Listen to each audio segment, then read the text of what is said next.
ये कहानी है सैम नाम के एक प्लेबॉय की जो फ्रांस में एक टूरिस्ट प्लेस पर रहता है और वहीं पर समंथा नाम की एक लेडी की बोट चलाने का काम करता है। यहाँ वो नई नई टूरिस्ट लड़कियों को घुमाता है, जिनमें से कुछ घूमने के साथ साथ उसके लंबे चौड़े डील डोल वाले शरीर का फायदा भी उठाती हैं। सैम के लिए भी ये अच्छा ही था, क्योंकि इसकी वजह से वो उन लड़कियों के ही पैसे पर खूब अय्याशी करता है। साथ ही ना कोई कमिटमेंट ना कोई जिम्मेदारी, वो एकदम आजाद रहता है। रिश्ते और जिम्मेदारियों से उसे डर लगता है और इस डर का वो सामना ही नहीं करना चाहता। एक दिन जब वो एक साथ दो लड़कियों के साथ अपनी बोट में होता है तो उससे मिलने क्रिस्टिन नाम की एक लड़की आती है, जो पिछले साल ही यहाँ घूमने आई थी और सैम के साथ उसने काफी वक्त बिताया था। उसकी गोद में 3 महीने की एक बच्ची भी थी। बच्ची को दिखाते हुए वो सैम से कहती है कि ये तुम्हारी बच्ची है। ये सुनते ही सैम कहता है कि मजाक मत करो, मैं ये बच्चे की झंझट में नहीं पड़ना चाहता, तुम अपनी बच्ची को लेकर चुपचाप यहाँ से चली जाओ। क्रिस्टिन उसकी बात को बीच में ही काटते हुए उससे 20 यूरो का नोट मांगती है और बच्ची को उसे पकड़ाकर टैक्सी का किराया देने के लिए चली जाती है। लेकिन वापस आने की बजाय वो टैक्सी में बैठकर यहाँ से निकल जाती है और सैम उसे आवाज देता रह जाता है। क्रिस्टिन एक छोटा सा बैग भी छोड़कर गई थी। इसमें से बच्ची का पासपोर्ट उसे मिल जाता है, जिस पर उस बच्ची का नाम ग्लोरिया स्टुअर्ट लिखा हुआ था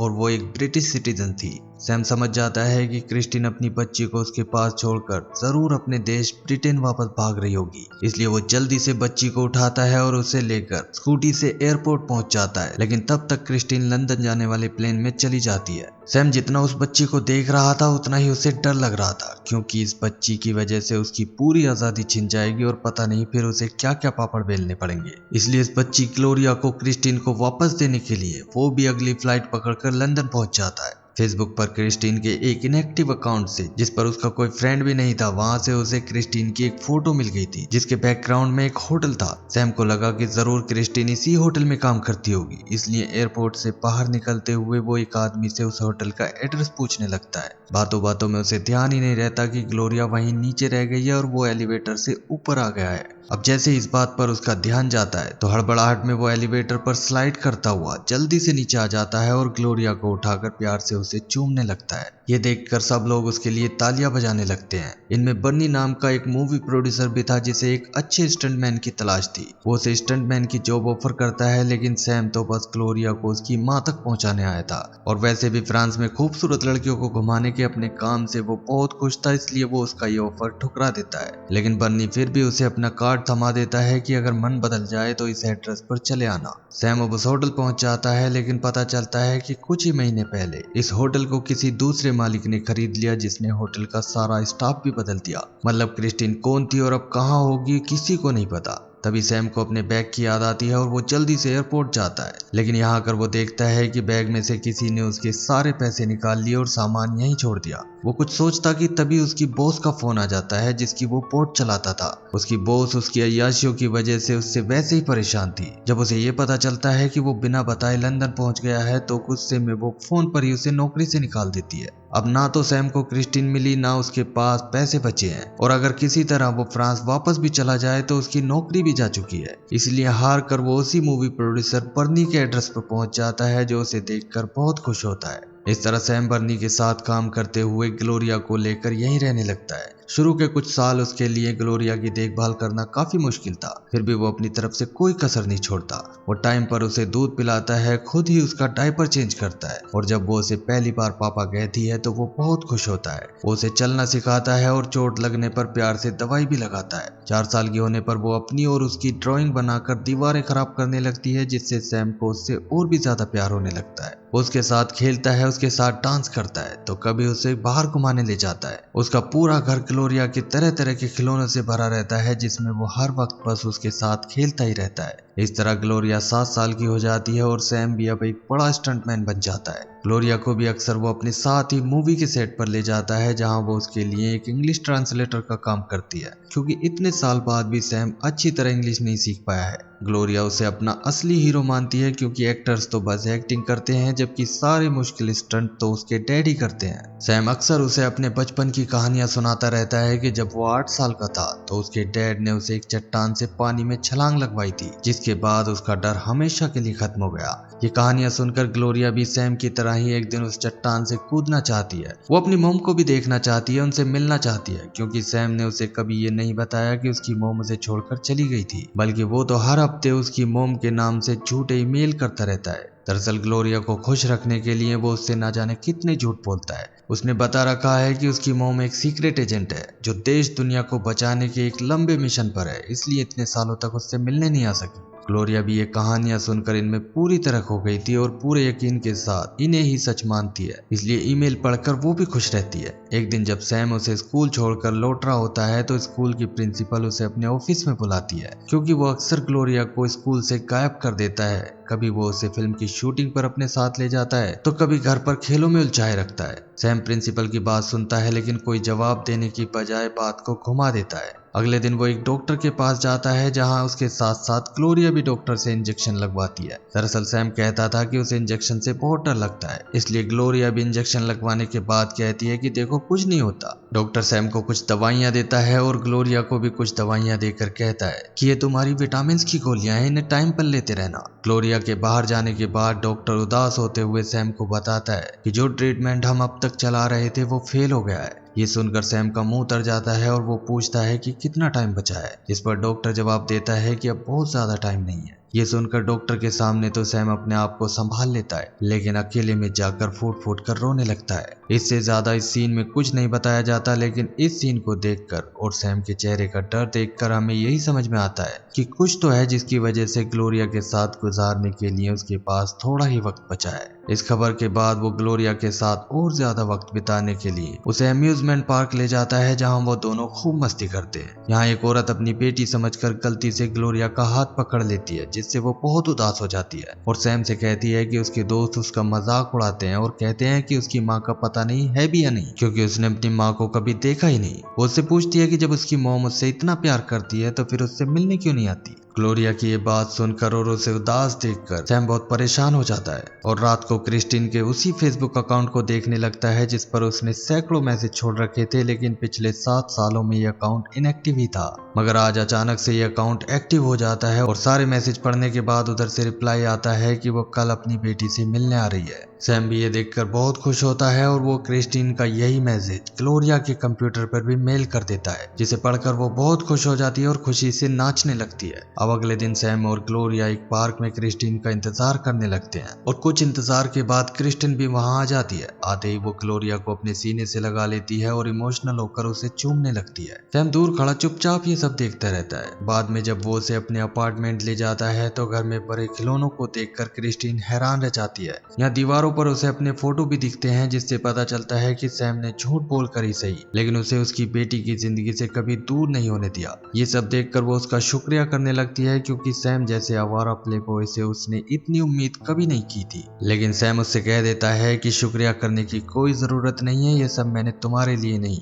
बल्कि अपनी बेटी के लिए किया है। अगले दिन ग्लोरिया क्रिस्टीन को अपने स्कूल लेकर जाती है और सारे बच्चों और टीचर्स से मिलवा कर कहती है कि देखो मैंने कहा था ना, ये है मेरी मॉम। इसके बाद शाम को सैम क्रिस्टीन से पूछता है कि आखिर वो इतने साल बाद अपनी बेटी से मिलने क्यों आई है। क्रिस्टीन बताती है कि उस वक्त वो एक ड्रग एडिक्ट थी और अपने बच्ची की देखभाल नहीं कर सकती थी, लेकिन बाद में उसने अपने नशे की लत से छुटकारा पाया और अब वो भी अपनी बेटी की देखभाल कर सकती है। ग्लोरिया की खुशी के लिए सैम क्रिस्टीन से शादी करने को भी तैयार था, लेकिन पता चलता है कि वो न्यूयॉर्क में लोवेल नाम के आदमी के साथ रिलेशनशिप में थी, जो अगले दिन ग्लोरिया से मिलने आ जाता है। बाद में ग्लोरिया जिद करके क्रिस्टीन और लोवेल को सैम के फिल्म सेट पर ले जाती है, जहां उसे 5वें फ्लोर से कूदना था, लेकिन ग्लोरिया क्रिस्टीन और लोवेल को इम्प्रेस करने के लिए उससे टॉप फ्लोर से कूदने के लिए कह देती है और उसकी खुशी के लिए सैम टॉप फ्लोर से कूद जाता है, लेकिन ऐसा करके वो कुछ देर के लिए बेहोश भी हो जाता है। इस तरह पहली बार उसके इस खतरनाक काम को देखकर क्रिस्टीन भी डर जाती है, लेकिन सैम कहता है कि इसी काम की बदौलत वो ग्लोरिया को एक अच्छी जिंदगी दे पाया है।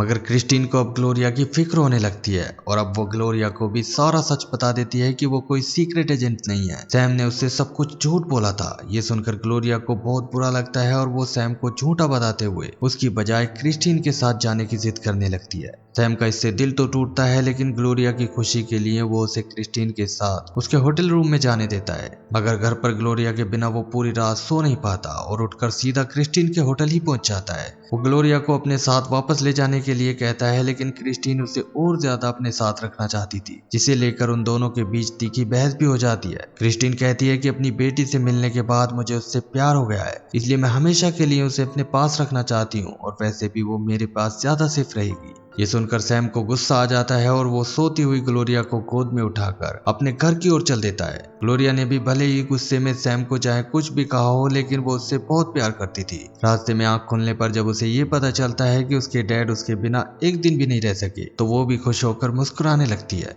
मगर इसके कुछ ही दिन बाद ग्लोरिया की फुल कस्टडी पाने के लिए क्रिस्टीन कोर्ट में केस कर देती है, यानी कि वो उससे कभी कभी मिलने के बजाय उसे पूरी तरह अपने पास ही रखना चाहती है। वो कोर्ट के सामने मानती है कि अपने नशे की लत की वजह से वो अपनी बच्ची की देखभाल करने की हालत में नहीं थी, लेकिन अब सब कुछ बदल चुका है। वो कहती है कि सैम ने ग्लोरिया के लिए बहुत कुछ किया है, लेकिन इस बात को भी नजरअंदाज नहीं किया जा सकता कि उसका काम इतना खतरनाक है। अगर किसी दिन उसे कुछ हो गया तो फिर ग्लोरिया का क्या होगा। ग्लोरिया की स्कूल प्रिंसिपल भी उसे एक बाप के रूप में बिल्कुल लापरवाह इंसान बताती है, क्योंकि एक तो उसे इंग्लिश नहीं आती और वो ग्लोरिया को रेगुलर तरीके से स्कूल नहीं भेजता, बल्कि उसे खुश करने के लिए वो बस उसे घुमाता और खिलाता फिरता है। क्रिस्टीन को सुनने के बाद जज सैम का पक्ष जानने के लिए उसके दोस्त बर्नी को गवाही के लिए बुलाता है। बर्नी कोर्ट को वो कहानी बताता है कि कैसे अपनी बेटी के लिए सैम ने एयरपोर्ट की सीढ़ियों से छलांग लगा दी थी। इसके बाद सैम का नंबर आता है तो वो कोर्ट को बस इतना ही कहता है कि वो अपनी बच्ची से बहुत प्यार करता है और वो भी उसके साथ बहुत खुश रहती है, इसलिए आप सिर्फ इस वजह से मुझे मेरी बेटी से अलग नहीं कर सकते। कि 7 साल बाद एक औरत को अचानक याद आ गया कि उसकी एक बेटी भी है।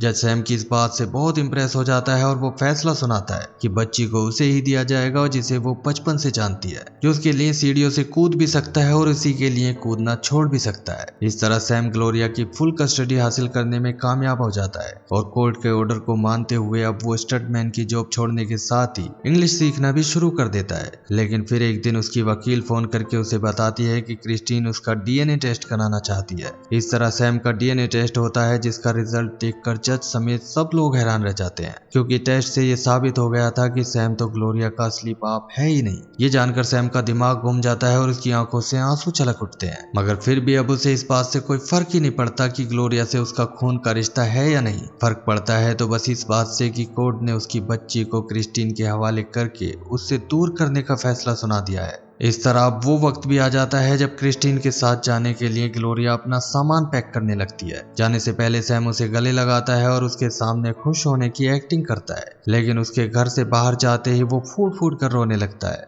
ग्लोरिया नीचे आकर ऊपर देखने लगती है कि उसके डैड उसे गुड बाय कहने खिड़की पर आएंगे, लेकिन सैम उसके सामने आने की हालत में नहीं था। उसके आंसू रुकने का नाम ही नहीं ले रहे थे। नीचे गाड़ी के अंदर क्रिस्टीन के साथ बैठी ग्लोरिया जाते जाते खिड़की को ही ताक रही थी, और जब गाड़ी चलने के बाद भी सैम उसे नहीं दिखाई देता तो वो गाड़ी रुकवा कर कहती है कि मेरी एक जरूरी चीज अंदर रह गई है, मैं उसे लेकर आती हूँ। वो दौड़ते हुए अंदर जाती है और सैम से लिपट कर उससे कहती है कि मुझे नहीं जाना किसी के साथ, मैं अपनी पूरी जिंदगी बस आपके साथ रहना चाहती हूँ। अपनी बेटी की बात सुनते ही सैम बहुत इमोशनल हो जाता है और एक गहरी सोच में पड़ जाता है। इधर बाहर गाड़ी में बैठे बैठे क्रिस्टीन को जब काफी टाइम हो जाता है तो वो ऊपर जाकर घर का दरवाजा खटखटाती है। जब कोई भी दरवाजा नहीं खोलता तो उसके साथ जो पुलिस वाला था वो दरवाजा तोड़ देता है, लेकिन अंदर ये देखकर वो हैरान रह जाते हैं कि सैम ऊपर से ही ग्लोरिया को लेकर भाग गया है। क्रिस्टीन का ये देखकर दिमाग खराब हो जाता है, उसे बहुत तेज गुस्सा आता है और वो बर्नी को धमकी देने लगती है कि तुम्हारे दोस्त ने बहुत ही गैर जिम्मेदाराना काम किया है, बता दो वो कहाँ है वरना तुम्हारे लिए अच्छा नहीं होगा। इस बात पर बर्नी को भी गुस्सा आ जाता है। वो चिल्लाते हुए कहता है कि तुम सच जानना चाहती हो तो सुनो, जिस आदमी को तुम गैर जिम्मेदार कह रही हो वो पिछले 4 साल से हर रोज इस डर के साथ सोकर उठता है कि शायद आज वो अपनी बेटी को आखिरी बार देख रहा है। बर्नी आज उसे सारा सच बता देता है, जिससे पता चलता है कि डॉक्टर ने सैम को जो बुरी खबर सुनाई थी वो असल में ग्लोरिया के बारे में थी।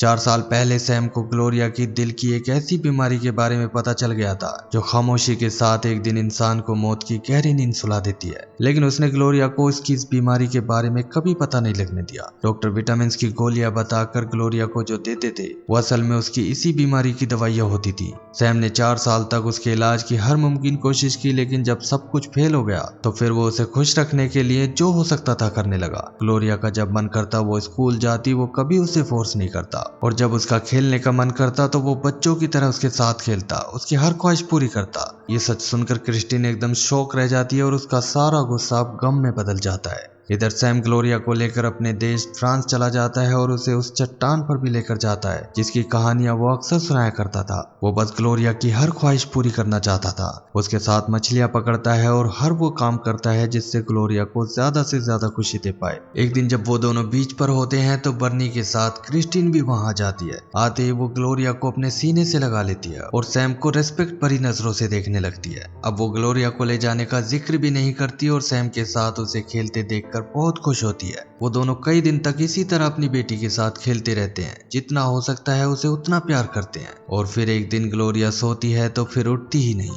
डॉक्टर ने जो बताया था वो सच हुआ, लेकिन जितना वक्त भी उसके पास बचा था वो उसने अपनी फैमिली के साथ हंसते खेलते गुजारा। सैम ने जरा सा भी दुख, जरा सा भी खौफ उसके आसपास भी भटकने नहीं दिया। इसके 1 साल बाद सैम को उसी चट्टान पर बैठे हुए दिखाया जाता है जहां आखिरी बार वो ग्लोरिया को लेकर गया था। उसे खोने का गम उसके चेहरे पर साफ दिख रहा है, लेकिन उसकी याद आते ही सैम के चेहरे पर एक मुस्कुराहट आ जाती है, क्योंकि ग्लोरिया की जिंदगी का एक एक लम्हा उसके साथ हंसते खेलते हुए ही गुजरा है। गम की तो परछाई भी उसने अपनी बेटी के पास नहीं आने दी थी।